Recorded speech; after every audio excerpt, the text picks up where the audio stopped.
Tadi mana ini? Nah.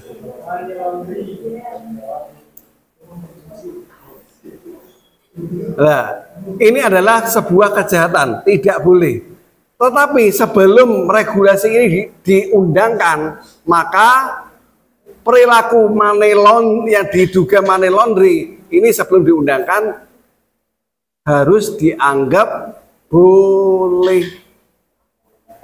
Seperti halnya prinsip dalam fikih al-aslu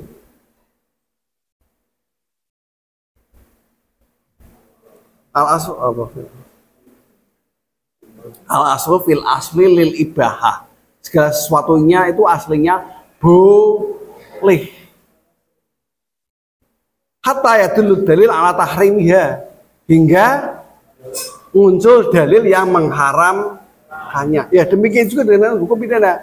Ketika money laundering tidak diperbolehkan, maka aktivitas money laundering sebelum diundangkan tetap harus dianggap boleh. Begitu. Bisa dipahami ya, sini ya. Kemudian leg spesialis dirugikan lagi generali. Hukum yang spesial lebih khusus ini mengesankan hukum yang sifatnya umum. Misalnya undang-undang tipikor ini harus lebih didahulukan daripada undang-undang pidana, daripada KUHP. KUHP itu lebih umum. Yang lebih spesialis itu korupsi, maka harus didahulukan korupsinya, undang-undang korupsinya. Undang-undang yang baru mengesampingkan hukum yang lama. Ini posteriori dirugikan lagi priori. Hukum yang baru mengesampingkan hukum yang lama. Undang-Undang nomor 174 tentang apa? Undang-Undang nomor 1 tahun 1974 tentang perkawinan, mengatur masalah perkawinan. Nah, sebelum undang-undang ini diundangkan tahun 74, terlebih dahulu diatur lewat KUH Perdata, Burgerlijk Wetboek. Nah, berarti ketika undang-undang nomor 174 ini diundangkan, maka aturan yang ada di Undang-Undang Nomor 174 ini lebih diprioritaskan daripada pengaturan perkawinan yang ada di KUH Perdata. Bisa dipahami ya? Terus, leg superior derogat legi inferior. Hukum yang lebih tinggi lebih diutamakan daripada hukum yang di bawahnya. Kata kuncinya bagaimana? Lihat tatanan hierarki regulasi. Mana regulasi yang lebih tinggi? Dalam Undang-Undang nomor 12 tahun 2011 kalau nggak salah.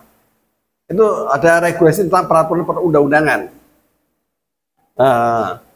Ini sudah menerapkan asas Schuffen-Baunya Hans Kelsen tentang Grundnorm. Kemudian Grundnorm ini melandasi lahirnya norm. Ingat piramida regulasi? Piramida regulasi ini menggambarkan juga hierarkinya. Hukum yang atasan ini lebih mendahulukan dan menjiwai hukum yang ada di bawahnya. Grundnorm, hukum dasar melandasi norma-norma di bawahnya. Nah, demikian juga dengan tatanan regulasi di Indonesia. Undang-undang dasar itu melandasi lahirnya undang-undang. Undang-undang melandasi lahirnya peraturan pemerintah. Peraturan pemerintah melandasi lahirnya perpres, peraturan presiden. Peraturan presiden menjadi dasar hukum pembuatan permen. Peraturan bisa dipahami ya. Lihat, kalau ada pertentangan antar regulasi, maka harus dimenangkan regulasi yang tatanannya lebih tinggi. Bisa dipahami? Ya, itu. Ya, kita mulai dari yang khusus membahas tentang hukum perdata saja. Dalam hukum perdata, ingat ya, perlu diingat dalam hukum perdata ya. Kalau ada perselisihan, yang berselisih itu adalah person to person atau person to business. Bisa dipahami ya istilah saya. Person to person berarti apa? Yang berselisih adalah perorangan antara individu dengan individu. individu atau bisnis to bisnis dengan badan hukum, entah itu PT, CV atau yayasan. Ini ya, antar warga negara berselisih di hadapan hakim. Yang dipersengketakan apa sih? Ya hak-hak kebendaan, kekayaan, relasi keperdataan, hak-hak keperdataan itu yang dipersengketakan. Nah, dalam pembuatan hukum perdata, prinsipnya setidaknya merangkup ada 21 prinsip, termasuk terkait dengan hukum perkawinan, hukum keluarga, dan juga hukum kebendaan lainnya. Nah, yang mengatur hukum benda harus Bingenrecht. Bingenrecht itu apa ya? Nah, dianggap benar, hukum benda itu harus dianggap benar. Seorang tidak boleh merampas hak seseorang. Kemudian individualitas, hukum benda itu kepemilikannya harus berbasis individu. Kepemilikan berdasarkan kepemilikan orang. Atau kemudian totalitas, kepemilikan hak benda ini sampai masalah 7 asas awal ini membahas tentang hak kebendaan. Totalitas berarti apa? Kepemilikannya secara keseluruhan. Misalnya saya beli mobil, saya punya hak atas mobil, mobil itu punya hak milik saya, maka mobil tersebut harus secara keseluruhan, baik setirnya, bannya, ya, terus secara keseluruhan. Intinya itu tidak boleh istilah apa asas lain yang terkait adalah on split bare head, ya, tidak boleh dipisahkan. Mobil ya terangkai, tidak boleh terpisah-pisah. Ban DW, kalau ban DW ya berarti order deal belinya ya. Farmaking, ada percampuran hak di situ. Misalnya harta gono gini, tahu harta gono gini ya? Antara suami dan istri, ada percampuran hak di situ. Nah, kemudian ada resiprositas dalam hubungan orang tua dan anak. Ketika anak masih kecil, maka menjadi tanggung jawab orang tua. Ketika orang tua sudah menua, payah, dan anak sudah dewasa, maka tanggung jawab menjadi tanggung jawab si anak. Ya, saling berbalas. Kemudian asas kebebasan berkontrak, ini dalam berkontrak ini. Nah, kalau membuat perjanjian tidak usah diatur, silahkan para pihak kalau membuat perjanjian dipersilahkan, dibebaskan. Fakta sunt servanda tadi mengingat para pihak. Konsensualisme berarti harus ada persetujuan. Tanpa persetujuan maka relasi perjanjian tersebut batal, bisa dibatalkan. Ada asas batal demi hukum. Ada kalau melanggar hukum maka perjanjian tersebut batal demi hukum. Seperti tadi apa? Perjanjian membunuh. Nah, ini tidak boleh. Konsiling Axio Pauliana. Nah. Ya, itu aja. Kemudian ada juga yang terkait dengan masalah keluarga, yakni asas monogami. Monogami apa? Terkait dengan perkawinan. Ya. Suami mendapatkan 1 istri atau non poligami.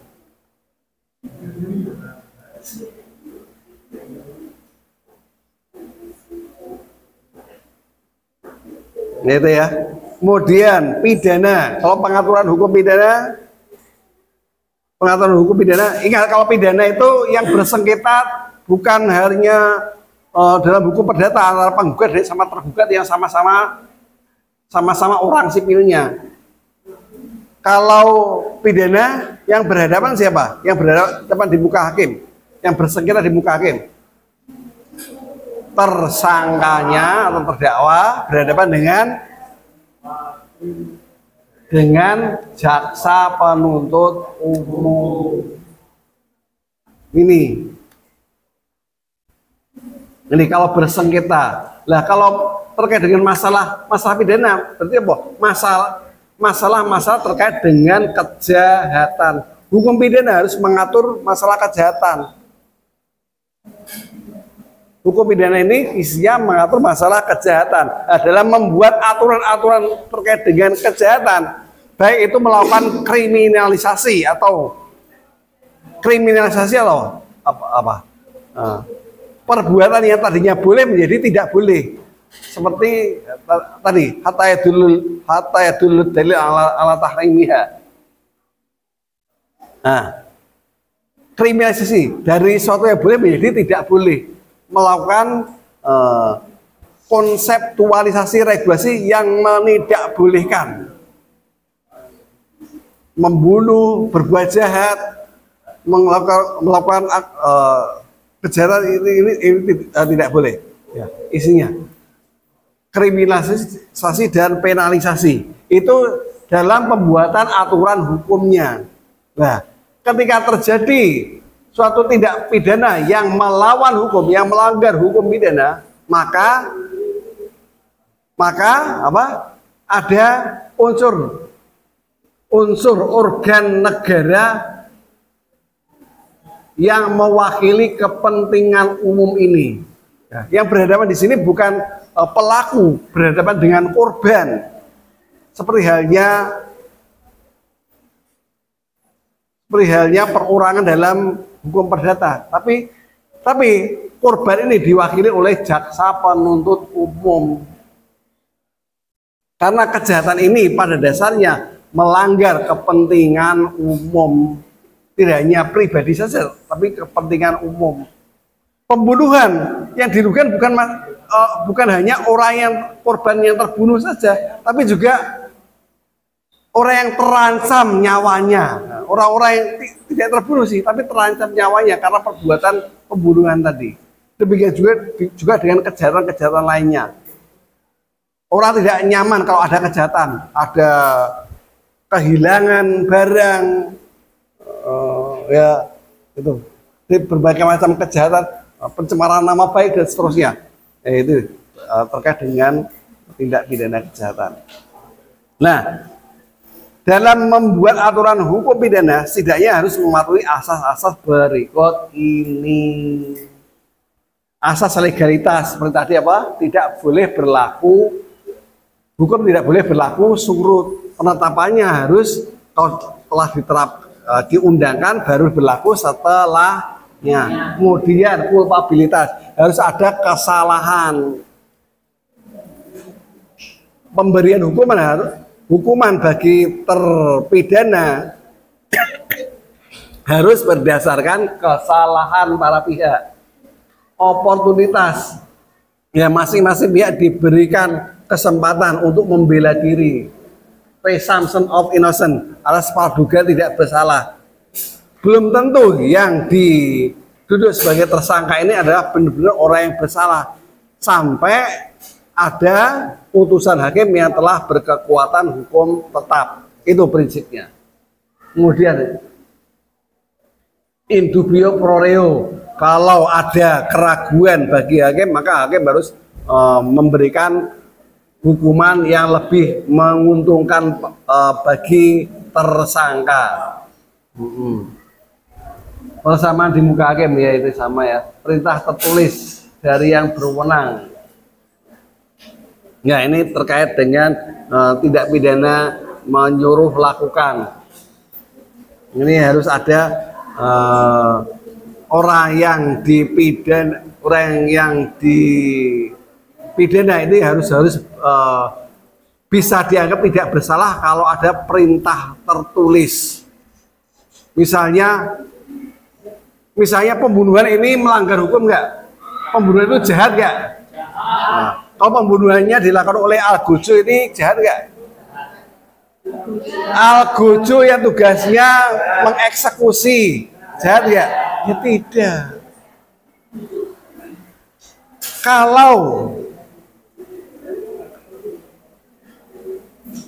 Kalau saya adalah seorang prajurit biasa diperintah oleh atasan saya yang jenderal bintang 5 atau bintang 7 mungkin. Kira-kira harus tunduk pada atasan nggak? Kalau saya melakukan dan yang dilakukan itu adalah sebuah kejahatan, maka saya terancam pidana nggak? Pidananya harus dibebankan pada orang yang punya kewenangan menyuruh saya dan menganggap bahwa yang disuruh itu benar. Misalnya, ya bela diri, seorang bawahan, asumsinya ya sesuai apa yang dipikirkan oleh atasannya. Tidak, intinya bawahan itu adalah orang yang digerakkan oleh atasan. Tidak sampai tidak boleh mikir, biar yang memikirkan adalah atasannya. Karena tanggung jawabnya sudah diambil alih oleh atasan. Bahwa bawahan itu intinya tidak merdeka, berada di bawah naungan atasan. Ya, dan berbagai asas-asas hukum lainnya. Berarti seluruh aturan hukum pidana setidaknya harus mengandung 15 asas tersebut, 15 prinsip hukum tersebut. Yaitu demikian juga dengan asas dalam pembuatan hukum tata negara sama hukum administrasi negara. Semuanya ada asas-asasnya. Asas ini sebenarnya menjembatani antara regulasi satu sisi yang real, yang kaku-kaku tadi, dengan tujuan hukum. Tujuan hukum itu apa? Ayo, sudah pernah disampaikan di materi yang ketiga. Tujuan hukum apa? Tujuan hukum apa? Mencapai keadilan, kesejahteraan, kepastian hukum. Ini menjadi 3 nilai dasar hukum ini. Ya, agar tujuan ini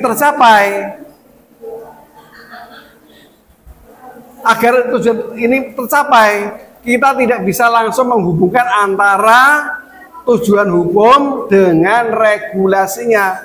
Tapi menurut Profesor Sasipto Raharjo, guru saya, ini harus dijembatani lewat apa? Lewat asas. Sampai di sini bisa dipahami? Any question? Thank you, semoga bermanfaat. Assalamualaikum warahmatullahi wabarakatuh.